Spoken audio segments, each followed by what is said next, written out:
ನಮಸ್ಕಾರ ವೀಕ್ಷಕರೇ. ನಿನ್ನೆ ಬಹಳ ವಿಶೇಷವಾಗಿರುವಂತಹ ಹಾಗೂ ಭಯಂಕರವಾಗಿರುವಂತಹ ಮೌನಿ ಅಮಾವಾಸ್ಯೆ ಮುಗಿದಿದೆ. ನಾಳೆ ಇದೇ ಒಂದು ಜನವರಿ ಮುಗಿದು ಫೆಬ್ರವರಿ 1ನೇ ತಾರೀಕಿಗೆ ಕಾಲಿಡುತ್ತಿದ್ದೇವೆ.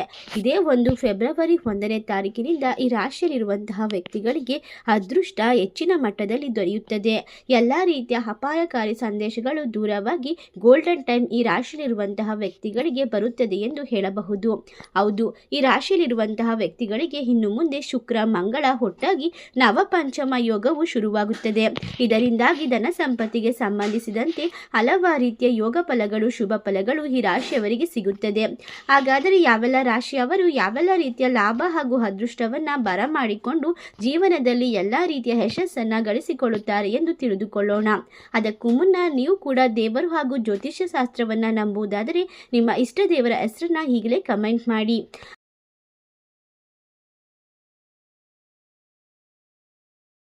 ಶ್ರೀ ಅಷ್ಟಮಂಗಳ ಜ್ಯೋತಿಷ್ಯ ಪೀಠ ಪಂಡಿತ್ ಶ್ರೀ ಸುದರ್ಶನ್ ಜೋಶಿ. ನಿಮ್ಮ ಜೀವನದ ಸಮಸ್ಯೆಗಳಾದ ವಿದ್ಯಾಭ್ಯಾಸದಲ್ಲಿ ತೊಂದರೆ, ಆರೋಗ್ಯ ಸಮಸ್ಯೆ, ಹಣಕಾಸಿನಲ್ಲಿ ತೊಂದರೆ, ಅತ್ತೆ ಸೊಸೆ ಕಿರಿಕಿರಿ, ಶತ್ರುನಾಶ, ಪ್ರೀತಿಯಲ್ಲಿ ನಂಬಿ ಮೋಸ, ಮಾಟ ಮಂತ್ರದಲ್ಲಿ ತೊಂದರೆ, ಸ್ತ್ರೀ ಪುರುಷ ವಶೀಕರಣ, ಕೋರ್ಟ್ ಕೇಸ್, ಇನ್ನು ನಿಮ್ಮ ಜೀವನದ ಅನೇಕ ಗುಪ್ತ ಸಮಸ್ಯೆಗಳಿಗೆ ಎಲ್ಲಿದೆ ಶಾಶ್ವತ ಪರಿಹಾರ. ಕೇವಲ ಒಂದೇ ದಿನದಲ್ಲಿ ಪರಿಹಾರ ಶತಸಿದ್ಧ. ಈಗಲೇ ಕರೆ ಮಾಡಿ. Mobile number 9591430662. ಹಾಗೆ ಈ ರಾಶಿಯಲ್ಲಿರುವಂತಹ ವ್ಯಕ್ತಿಗಳಿಗೆ ಇನ್ನು ಮುಂದೆ ಹಲವಾರು ರೀತಿಯ ಹೊಸ ಯೋಗ ಫಲಗಳು ದೊರೆಯುತ್ತದೆ. ಅದೇ ರೀತಿಯಾಗಿ ಹೊಸದಾದ ವಾಹನ ಖರೀದಿಸುವ ಸಾಧ್ಯತೆ ಇದೆ. ಭೋಗ ವಸ್ತುಗಳ ಪ್ರಾಪ್ತಿಯಾಗುತ್ತದೆ. ಪ್ರತಿನಿತ್ಯ ನೀವು ಹೆಚ್ಚಿನ ಒಂದು ಹಣವನ್ನು ಸಂಪಾದನೆ ಮಾಡಿಕೊಳ್ಳಲು ಈ ಒಂದು ಫೆಬ್ರವರಿ 1ನೇ ತಾರೀಕಿನಿಂದ ಸಾಧ್ಯವಾಗುತ್ತದೆ ಎಂದು ಹೇಳಬಹುದು. ವಿರೋಧಿಗಳಿಂದ ಇರುವಂತಹ ತೊಂದರೆಗಳು ಸಂಪೂರ್ಣವಾಗಿ ದೂರವಾಗಲಿದ್ದು ಆರೋಗ್ಯದಲ್ಲಿ ಚೇತರಿಕೆ ಅನ್ನುವುದು ಕಂಡುಬರುತ್ತದೆ. ಹಲವಾರು ವರ್ಷಗಳಿಂದ ಪುಣ್ಯಕ್ಷೇತ್ರಗಳ ದರ್ಶನ ಪಡೆಯಬೇಕು ಎಂದುಕೊಂಡಂತ ಆಸೆಗಳು ನೆರವೇರದೆ ಹೋಗಿದ್ದಲ್ಲಿ ಈ ಒಂದು ಫೆಬ್ರವರಿ 1ನೇ ತಾರೀಕಿನಿಂದ ನಿಮ್ಮ ಮನಸ್ಸಿನ ಎಲ್ಲ ಆಸೆಗಳು ನೆರವೇರುತ್ತದೆ ಎಂದು ಹೇಳಬಹುದು. ಹೌದು, ಈ ಒಂದು ಮಹಾಕುಂಭ ಮೇಳದ ಸಮಯದಲ್ಲಿ ಈ ರಾಶಿಯಲ್ಲಿರುವಂತಹ ವ್ಯಕ್ತಿಗಳಿಗೆ ಹಲವಾರು ರೀತಿಯ ಆಸೆಗಳು ಹಾಗೂ ಆಕರ್ಷಣೆಯುತವಾದ ಒಂದು ಜೀವನವನ್ನ ನಡೆಸಬೇಕು ಎಂಬ ಹಂಬಲ ಕೂಡ ಈಡೇರುತ್ತದೆ ಎಂದು ಹೇಳಿದರೆ ತಪ್ಪಾಗಲಾರದು. ಈ ರಾಶಿಯಲ್ಲಿರುವಂತಹ ವ್ಯಕ್ತಿಗಳಿಗೆ ಜೀವನದಲ್ಲಿ ಎಲ್ಲವೂ ಕೂಡ ಅದೃಷ್ಟದಂತೆ ಪರಿವರ್ತನೆಗೊಳ್ಳುತ್ತದೆ. ಅಷ್ಟೇ ಅಲ್ಲದೆ ಇವರಿಗೆ ಇರುವಂತಹ ಹಣಕಾಸಿನ ತೊಂದರೆಗಳು ಸಂಪೂರ್ಣವಾಗಿ ನಿವಾರಣೆಯಾಗುತ್ತದೆ. ಇನ್ನು ಮುಂದಿನ ಹಲವಾರು ವರ್ಷಗಳವರೆಗೂ ಕೂಡ ಈ ರಾಶಿಯವರಿಗೆ ಸೋಲೇ ಇಲ್ಲ ಎಂದು ಹೇಳಬಹುದು. ಹೌದು, ಈ ಒಂದು ಪುಷ್ಯ ಮಾಸದ ದಶ ಅಮಾವಾಸ್ಯೆ ನಿನ್ನೆ ಮುಗಿದಿರುವುದರಿಂದ ಈ ರಾಶಿಯಲ್ಲಿರುವಂತಹ ವ್ಯಕ್ತಿಗಳಿಗೆ ಅದೃಷ್ಟಕರವಾದ ಸಮಯ ಎಂದು ಹೇಳಬಹುದು. ಈ ರಾಶಿಯಲ್ಲಿರುವಂತಹ ವ್ಯಕ್ತಿಗಳು ಉತ್ತಮವಾದ ಕಾರ್ಯಕ್ರಮಗಳಲ್ಲಿ ಭಾಗವಹಿಸುತ್ತಾರೆ. ಇದರಿಂದ ಸಾಮಾನ್ಯ ಪ್ರಜೆಗಳ ಜೊತೆಗೆ ಅತ್ಯುತ್ತಮವಾದ ಒಂದು ಸಂಬಂಧವನ್ನು ಹೊಂದುತ್ತಾರೆ. ಈ ಸಮಯದಲ್ಲಿ ಎಲ್ಲ ರೀತಿಯ ಅದೃಷ್ಟವನ್ನ ಪಡೆದುಕೊಂಡು ಇವರು ಇನ್ನು ಮುಂದೆ ಹೆಚ್ಚಿನ ಒಂದು ಹಣ ಸಂಪಾದನೆ ಮಾಡುವಲ್ಲೂ ಕೂಡ ಯಶಸ್ಸನ್ನು ಗಳಿಸಿಕೊಳ್ಳುತ್ತಾರೆ.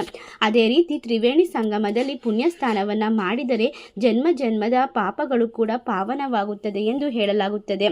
ಅದೇ ರೀತಿಯಾಗಿ ಈ ರಾಶಿಯಲ್ಲಿರುವಂತಹ ವ್ಯಕ್ತಿಗಳಿಗೆ ಈ ಒಂದು ಫೆಬ್ರವರಿ 1ನೇ ತಾರೀಕಿನಿಂದ ಸಂಪೂರ್ಣವಾಗಿ ದೇವರ ಕೃಪಾ ಕಟಾಕ್ಷ ದೊರೆಯುತ್ತಿರುವುದರಿಂದ ಇವರು ಯಾವುದೇ ರೀತಿಯ ಕಷ್ಟವನ್ನ ಪಡೆದೇ ಇದ್ದರೂ ಕೂಡ ಹಣವನ್ನ ಸುಲಭವಾಗಿ ಗಳಿಸಿಕೊಳ್ಳಬಹುದು. ಯಾವುದೇ ರೀತಿಯ ಹಣಕಾಸಿನ ಸಮಸ್ಯೆಗಳು ಈ ರಾಶಿಯವರನ್ನ ಬಾಧಿಸುವುದಿಲ್ಲ. ಇನ್ನು ಈ ರಾಶಿಯಲ್ಲಿರುವಂತಹ ವ್ಯಕ್ತಿಗಳಿಗೆ ಹಲವಾರು ವರ್ಷಗಳ ನಂತರ ಮಕ್ಕಳಿಲ್ಲವೆಂದರೆ ಪುತ್ರ ಸಂತಾನ ಪ್ರಾಪ್ತಿಯಾಗುತ್ತದೆ ಎಂದು ಹೇಳಿದರೆ ತಪ್ಪಾಗಲಾರದು.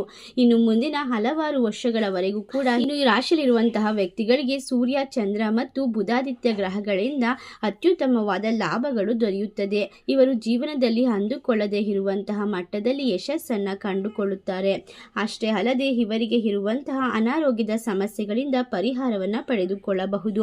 ಈ ರಾಶಿಯಲ್ಲಿರುವಂತಹ ವ್ಯಕ್ತಿಗಳಿಗೆ 6 ಗ್ರಹಗಳ ಸಂಗಮ ಒಟ್ಟಿಗೆ ಆಗುತ್ತಿರುವುದರಿಂದ ರಾಜವೈಭೋಗವನ್ನು ಪಡೆಯುತ್ತಾರೆ ಎಂದು ವೈದಿಕ ಜ್ಯೋತಿಷ್ಯ ಗ್ರಹಗಳ ಪ್ರಕಾರ ಹೇಳಲಾಗುತ್ತದೆ.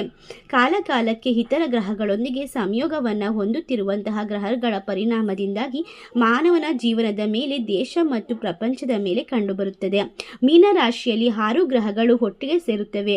ಏಕೆಂದರೆ ಈ ಒಂದು ಮಾರ್ಚ್ನಲ್ಲಿ ರಾಹು, ಶುಕ್ರ ಈಗಾಗಲೇ ಮೀನ ರಾಶಿಯಲ್ಲಿ ಇರುತ್ತಾರೆ ಹಾಗೂ ಮಾರ್ಚ್ 29ರಂದು ಶನಿ ಗ್ರಹವು ಈ ರಾಶಿ ಚಕ್ರಕ್ಕೆ ಪ್ರವೇಶಿಸುತ್ತಾರೆ. ಇದರಿಂದ ಫೆಬ್ರವರಿ 1ನೇ ತಾರೀಕಿನಿಂದ ಈ ರಾಶಿಯಲ್ಲಿರುವಂತಹ ವ್ಯಕ್ತಿಗಳಿಗೆ ಕೆಲವೊಂದಿಷ್ಟು ರಾಶಿ ಚಕ್ರದ ಪರಿಣಾಮದಿಂದಾಗಿ ಗೌರವ ಮತ್ತು ಸ್ಥಾನವನ್ನು ಪಡೆದುಕೊಂಡು ಅದೃಷ್ಟವಂತ ರಾಶಿ ಚಕ್ರದ ಚಿಹ್ನೆಗಳಾಗಿ ಪರಿವರ್ತನೆಯನ್ನ ಪಡೆದುಕೊಳ್ಳುತ್ತದೆ.